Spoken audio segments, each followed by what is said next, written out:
Amsterdam is one of the world's largest data center markets, but has in recent years been on top of the news for its new set of regulation around digital infrastructure development.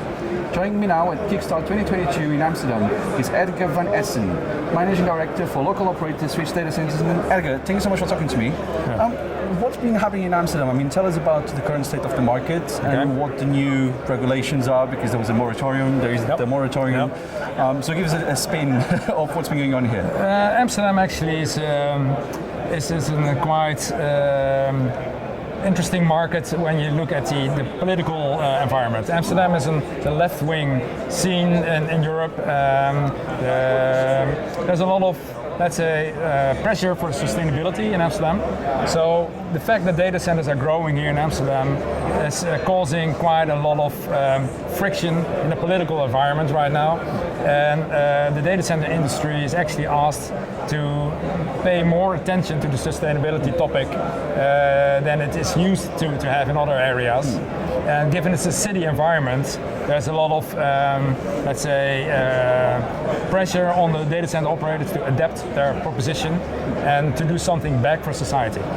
Okay, and I guess that comes down to sustainability. In the end, mostly. Sustainability is a very important element. Of course, Amsterdam is very much aware that they have a key role to play in the digital economy.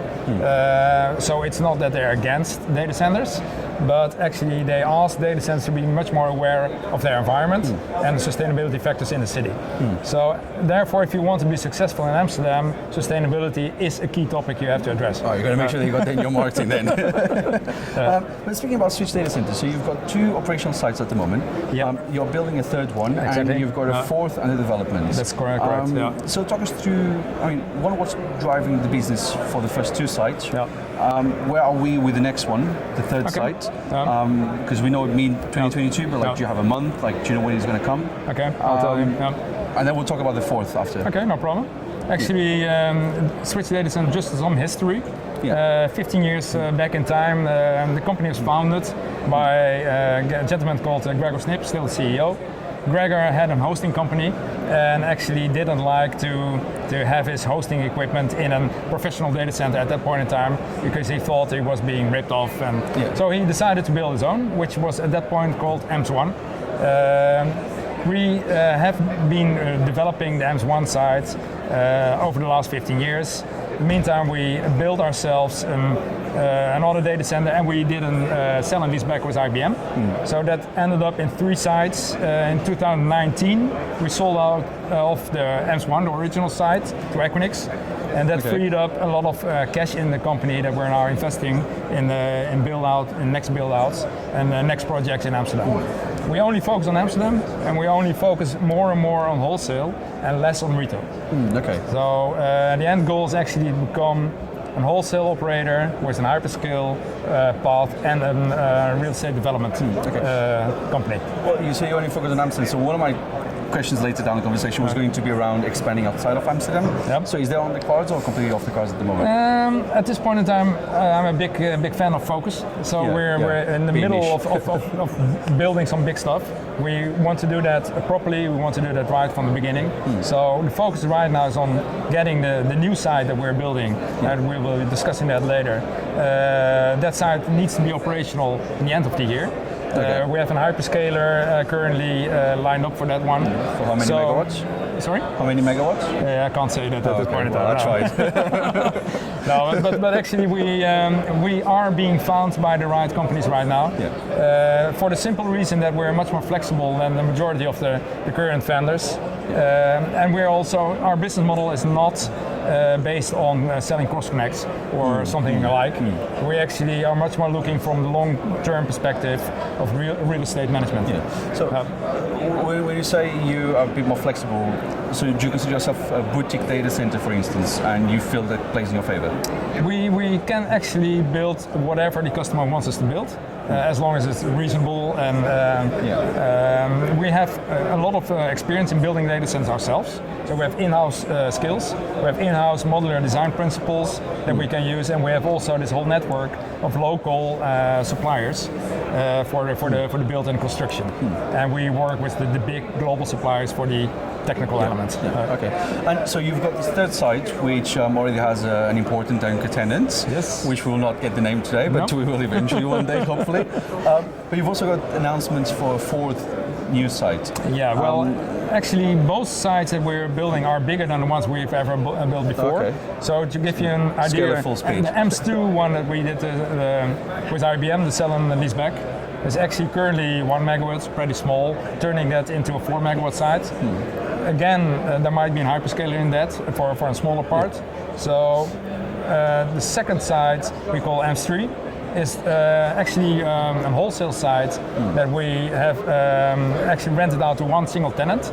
Okay. We're the only company that I know of that actually did a white label lease with their customer. Yeah. So the customer brands it as if it's their data center.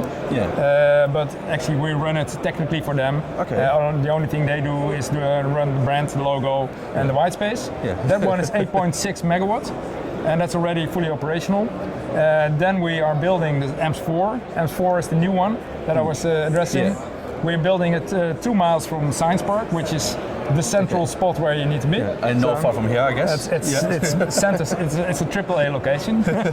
And actually that site is completely new. We start with filling the first 10 MVA that we have on site. Right. So meaning... So it's actually quite well under development, because I thought this was an announcement, there was an idea, a plan. No, this is actually physically... we're building as we speak. Oh, right, okay. It has to be operational at the end of the year. Okay. So you have 4 data centers by the end of 2022? No, we will have 3. The AMS1 has been sold off to Equinix. Yeah. So the 2, 3, and 4 will be operational at the end of the year. Okay. And number 5, that's the additional one. Okay, so number 5 is the one I'm calling fourth. Sorry. No, but on 4.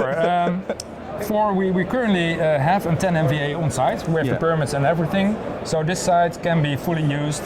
The first 10 MVA can be actually now leased.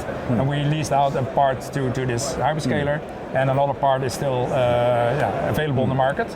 We will, the moment we fill more customers, we can quite easily add additional 10 MVA blocks and can get up to 30 MVA on the site, which leads to 18 megawatt IT. Yeah. So the site will initially be 18, or in the end will be 18 megawatt IT. Which is a very good size. It's a very good size, and everybody, well, and the location, we're 100% sure the site will be a major success. And so that's our current project. That's where we focus on. The next project is actually even better. That's a site that we're developing on the utility plant of Amsterdam, in exclusive cooperation with a utility supplier, where we'll be developing 2 plots for 70 megawatt IT. 70? 70. Oh, wow, okay. So that's pretty... From 18 to 70? So I just had to make sure it was 70, 70. We are ambitious, that's why I say focus and do what we're good at. So we're actually planning that site. That site will be actually, because it will be operational in 3 years from now, we think... So we're looking at 2025, 2026. Okay, 25, 26. We're doing the whole development process of that site. So currently we're talking about getting the final permits, the power, and the cooperation agreements. We have the exclusivity in place. We will start with one 70 megawatt site there initially, and once that's a success, we can copy paste it into the next 70 megawatt. So that will be a longer term project where the key word is residual heat. Okay. So, sorry, well, residual heat, then we come back to we said, what is Amsterdam? Amsterdam is a really tough market if you want to develop a new data center. So what we decided is 2 years back in time, we decided, let's make a strategic change. And instead of developing another data center 1.0, cheap plot and the cheap thing and air cooling in it, let's focus on the needs that might be popping up in 3 to 5 years time from now. which might be things like HPC, and there you need liquid cooling. You see immersion cooling being slightly adapted. I think the moment we run at that site and we actually get it running, there will be more customers demanding, let's say, liquid cooling solutions. Yeah. So we will have a hybrid solution for that site, where we promise using, let's say, the liquid cooling part to commit a certain amount of heat back into the city network.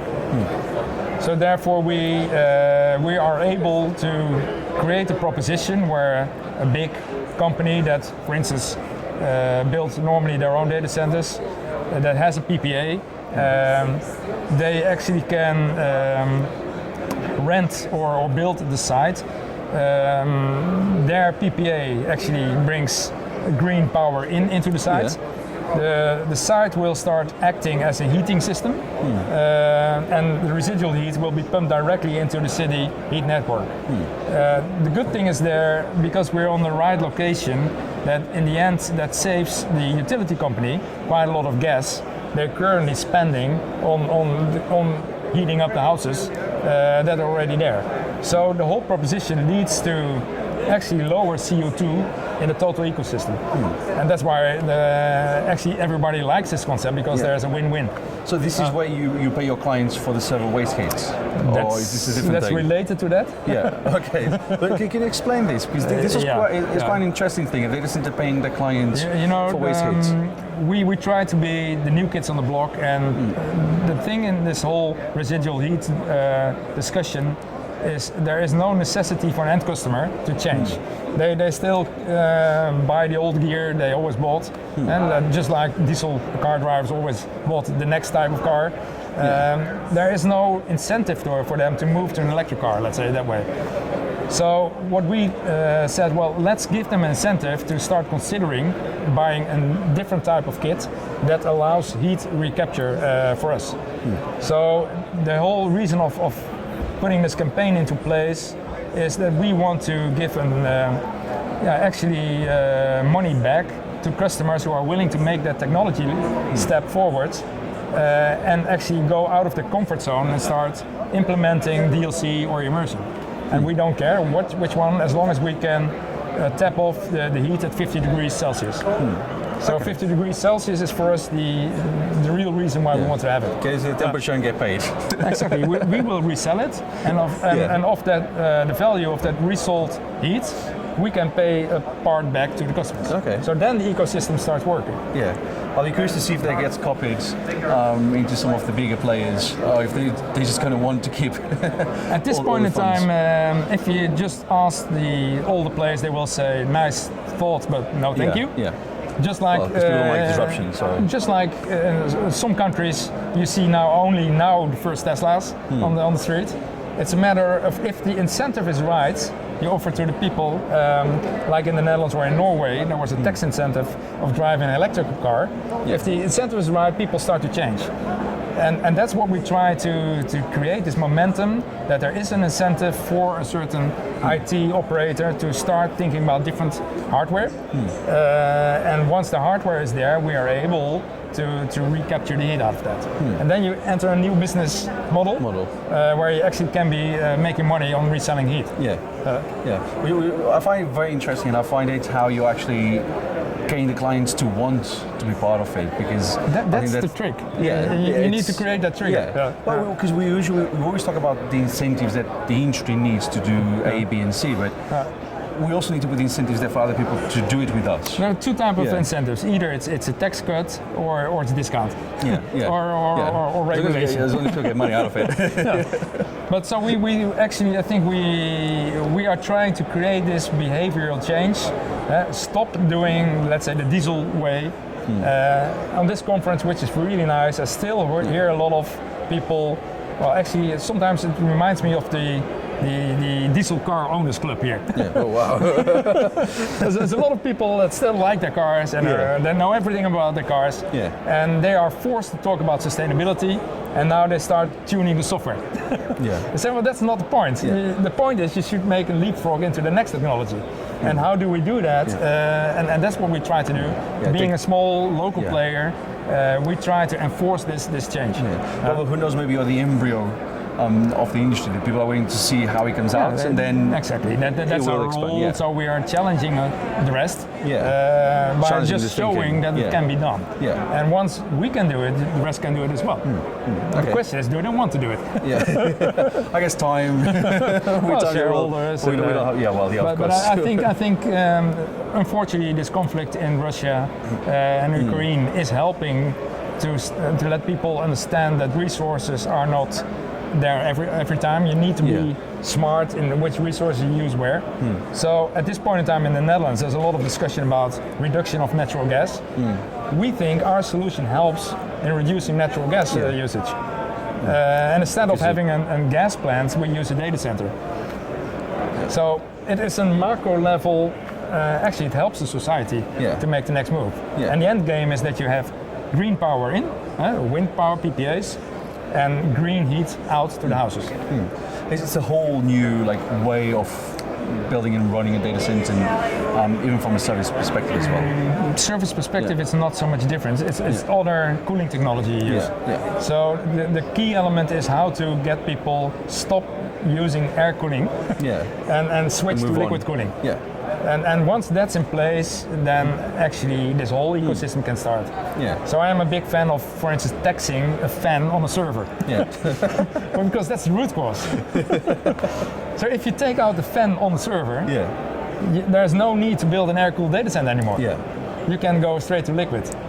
And if everybody's using liquid, you can capture the heat. And there's a lot of proof of concepts, and there's a lot of products on the market. So it's not even POCs anymore. There's products in the market for people to make the shift. And it's just, I have heard a lot of conversation here around liquid cooling, and it was interesting that even in the investment panel, they've mentioned this kind of new technologies. But for me, it's not a technology discussion at all. It's a business model discussion. So we want to turn the business model.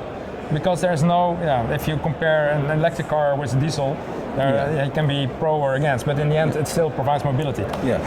And so for me it's a business thing. How can we get this industry from data center 1.0, old school, air cooled, into something that's the next phase? And that's a challenge that we at Switch take. It's not an easy one because we're sometimes you feel like Don Quixote, or if it was easy, it wouldn't be worth it, probably. Exactly, but that's the role of a challenger in a city like Amsterdam, and that's fun to do because in the end, we are driven by purpose and not driven by technology. And that's a big difference. Okay, and I mean, we've already mentioned the conference a little bit, and we are in Amsterdam, so the industry came down to the Dutch capital. How are you finding the conference, and what's been one thing that you've learned today, apart from a lot of people still using? Well, it's funny to see. Like I said jokingly, it's like the event for the diesel freaks. I heard the typical diesel data center operator owners talking about sustainability, and that for me is pretty funny because I know it's empty. And it's a dead end street that they walk. So they, at a certain point in time, need to think in different business models. And I didn't hear that yet. So I think we're one of the very few challengers and actually showing in real life with real solution that it can be done. And I hope next year and the year after that more and more people follow our path. And there's no IPR in it. It's just... So you think there's still a lot of greenwashing going on? People saying we do this, we do that, and we think of this, we think that, but actually when we look I think if definition of greenwashing is that you do it on purpose. I think there's a lot of people that think they are doing the right thing without understanding that others can perceive it as greenwashing. Because they believe they do the right thing, but in reality it's only contributing a little. It's like in the diesel cars, tuning the software. You get better results. But is that the end solution? No, it's not. Okay.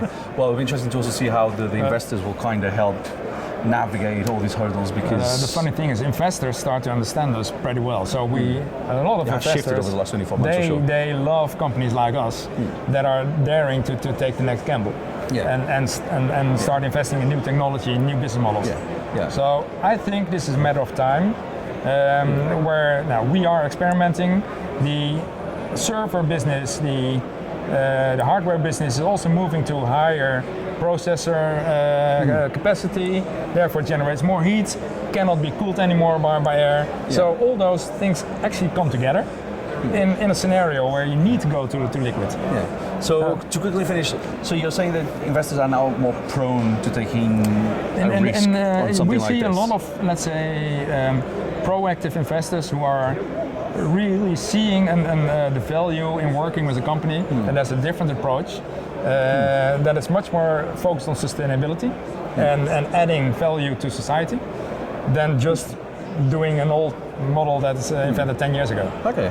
So we actually have quite a lot of, let's say, positive interest of green investors. It's so interesting. It's great to finish on a high note as well. Well, Edgar, thank you so much for talking to me. Yeah, sure. You're welcome. For you at home, thank you for watching, and don't forget to check the website and give us a follow on social media for more breaking and timely news from across the world around digital infrastructure. At the Tech Capital, you lead, we report. Bye for now.